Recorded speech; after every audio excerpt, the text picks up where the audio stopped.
നമസ്കാരം, എൻ്റെ പേര് രശ്മി. ഞാൻ SUT ഹോസ്പിറ്റലിലെ ചൈൽഡ് ഡെവലപ്മെൻറ്റ് തെറാപ്പിസ്റ്റാണ്. ഞാൻ ഇന്നിവിടെ പറയാൻ ഉദ്ദേശിക്കുന്നത് മഴക്കാലത്ത് നമ്മളെ കുഞ്ഞുങ്ങളെ എങ്ങനെ സംരക്ഷിക്കണം എന്നതിനെ പറ്റിയിട്ടാണ്. അപ്പോൾ നമുക്കെല്ലാവർക്കും അറിയാം, മഴക്കാലത്ത് കുഞ്ഞുങ്ങളിൽ ഇമ്മ്യൂണിറ്റി വളരെയധികം കുറവാണ്. അതുപോലെ തന്നെ നല്ല രീതിയിലുള്ള അസുഖങ്ങൾ വരാനുള്ള ചാൻസസും വളരെയധികം കൂടുതലാണ്. അപ്പോൾ നമുക്ക് 4-5 കാര്യങ്ങൾ ശ്രദ്ധിച്ചു കഴിഞ്ഞാൽ കുഞ്ഞുങ്ങളിലെ ഈ അസുഖങ്ങൾ അഫക്റ്റ് ചെയ്യാണ്ട് നമുക്ക് കാത്തു സൂക്ഷിക്കാനായിട്ട് സാധിക്കും. 4-5 കാര്യങ്ങളിൽ വരുന്നതും ഫുഡ്, രണ്ടാമത് വരുന്നത് ക്ലോത്തിങ്, മൂന്നാമത് വരുന്ന ഹൈജീൻ, 4 മോസ്കിറ്റോ ബൈറ്റ്, 5 നമ്മുടെ വാക്സിനേഷൻ. അതിൽ ഈ ക്ലോത്തിങ്ങിൽ വരുന്നത് നമ്മൾ കുഞ്ഞുങ്ങളെ എപ്പോഴും പുറത്ത് കൊണ്ടുപോകുമ്പോഴായിരുന്നാലും നമ്മളൊരു ഫുൾ സ്ലീവ് കവറിങ് ചെയ്ത ക്ലോത്ത്, അതായത് ഫുൾ സ്ലീവുള്ള ഡ്രസ്സസ് ഇടാനായിട്ട് പലപ്പോഴും ശ്രദ്ധിക്കുക. മാത്രമല്ല, ന്യൂബോൺസ് ആണെന്നുണ്ടെങ്കിൽ അവരെ നന്നായിട്ട് കവർ ചെയ്ത് വെക്കണം. അതായത് കാലിലും കയ്യിലും സോക്സ് ഇട്ട് ക്യാപ്പ് ധരിച്ച് നന്നായിട്ട് കവർ ചെയ്ത് വെക്കേണ്ടത് വളരെയധികം അത്യാവശ്യമാണ്. പിന്നീടുള്ളത്, സ്കൂളിലൊക്കെ വിടുന്ന ടൈമിനാണെങ്കിലും നമ്മൾ കുഞ്ഞിന് ഇച്ചിരി ജലദോഷം അങ്ങനെ എന്തെങ്കിലും ഉണ്ടെന്നുണ്ടെങ്കിൽ മാസ്ക് ധരിച്ചിട്ട് വേണം കുഞ്ഞുങ്ങളെ സ്കൂളിലേക്ക് അയക്കാനായിട്ട്. വേറെ കുഞ്ഞുങ്ങൾക്ക് അത് അഫക്റ്റ് ചെയ്യാണ്ടിരിക്കാനും മാത്രമല്ല കുറച്ചൊരു പ്രൊട്ടക്ഷൻ നമ്മുടെ കുഞ്ഞിന് കിട്ടുകയും ചെയ്യും. പിന്നീടുള്ളത്, സ്കൂളിലൊക്കെ പോയിട്ട് വന്നു കഴിഞ്ഞാൽ അപ്പോൾ തന്നെ നമ്മൾ കുഞ്ഞുങ്ങളെ ശീലിപ്പിച്ചെടുക്കേണ്ടതാണ് കൈകാലുകൾ കഴുകിയതിന് ശേഷം മാത്രം ഫുഡ് കഴിക്കാനായിട്ട് ഉള്ള ശീലം നമ്മൾ ശീലിപ്പിച്ചെടുക്കുക. അതുപോലെ തന്നെ ടോയ്ലറ്റ് പോയിട്ട് വന്ന് കഴിഞ്ഞാൽ ഉടനെ തന്നെ സോപ്പും വെള്ളവും യൂസ് ചെയ്ത് കൈയും ഒക്കെ കഴുകാനുള്ള രീതിയും നമ്മൾ ശീലിപ്പിച്ചെടുക്കുക. ഇതാണ് നമ്മൾ ഹൈജീനിൽ പറയുന്നത്. പിന്നെ ഈ ഫുഡിൽ പറയുമ്പോൾ തന്നെ നമ്മൾ വാട്ടറും കൂടെ പറയുവാണ്. വാട്ടറിലാണെന്നുണ്ടെങ്കിൽ നമ്മൾ ഇപ്പം മിക്കവരും ഈ ഫിൽറ്ററിൽ നിന്ന് എടുക്കുന്ന വാട്ടർ ആണെങ്കിൽ കൂടിയും എന്താ ചെയ്യേണ്ടത്, നന്നായിട്ട് തിളപ്പിക്കുക. 5 മിനിറ്റെങ്കിലും നമ്മൾ ബോയിൽഡ് വാട്ടർ ആയിരിക്കണം. നന്നായിട്ട് തിളപ്പിച്ചതിന് ശേഷം മാത്രമേ കുഞ്ഞുങ്ങൾക്ക് കൊടുക്കാൻ പാടുള്ളൂ. മാത്രമല്ല, ചില പ്രവണത കാണുന്നുണ്ട്, ചിലവർ അത് അഡൽട്ടായിരുന്നാൽ കൂടിയും തന്നെ ഈ തിളപ്പിച്ച വെള്ളത്തിൽ നോർമൽ വാട്ടറും കൂടെ മിക്സ് ചെയ്ത് കുടിക്കുന്ന ഒരു പ്രവണതയുണ്ട്. പക്ഷെ അത് അങ്ങനെ നമ്മൾ ഒരിക്കലും ചെയ്യാൻ പാടില്ല. കാരണം നമ്മൾ ഈ നോർമൽ വാട്ടർ ഈ ഹോട്ട് വാട്ടറിൽ കൂടെ മിക്സ് ചെയ്യുമ്പോൾ വീണ്ടും ബാക്ടീരിയ അതിൽ അഫക്റ്റഡ് ആവും. നോർമലി നമ്മൾ ഈ 5 മിനിറ്റ് തിളപ്പിക്കുന്നത് എന്തിനു വേണ്ടിയിട്ടാണ്? ബാക്ടീരിയ പോകാൻ വേണ്ടിയിട്ടാണ്. അപ്പോൾ അങ്ങനെ 2 നോർമലും ഹോട്ട് വാട്ടറും കൂടി ഒരുമിച്ച് മിക്സ് ചെയ്ത് കുഞ്ഞുങ്ങളിൽ കൊടുക്കുന്ന ശീലം ഉണ്ടെന്നുണ്ടെങ്കിൽ അത് ഒഴിവാക്കുക. ഇതാണ് ഫുഡ് ആൻഡ് വാട്ടറിനെ പറ്റിയിട്ട് പറയാനുള്ളത്. പിന്നീടുള്ളത് നമ്മുടെ ഈ മോസ്കിറ്റോ ബൈറ്റ്.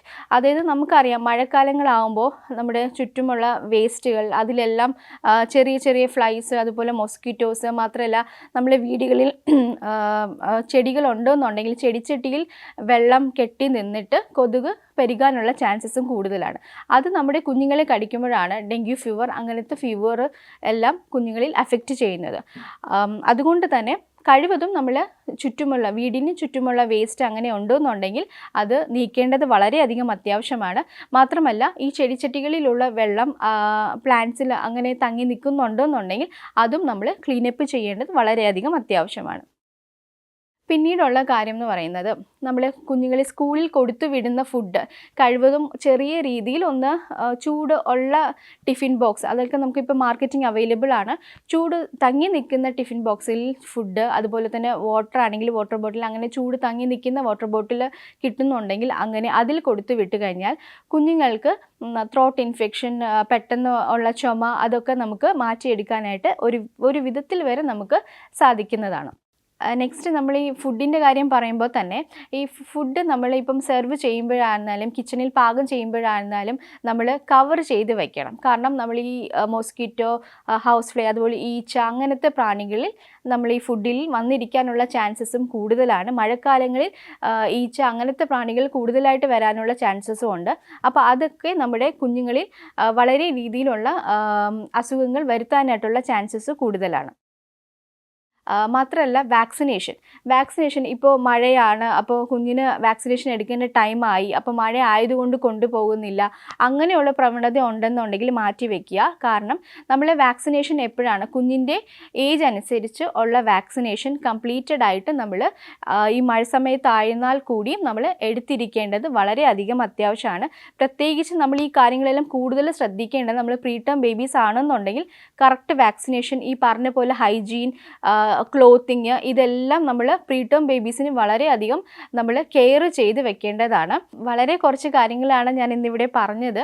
അത് മനസ്സിലായി കാണുമെന്ന് വിശ്വസിക്കുന്നു.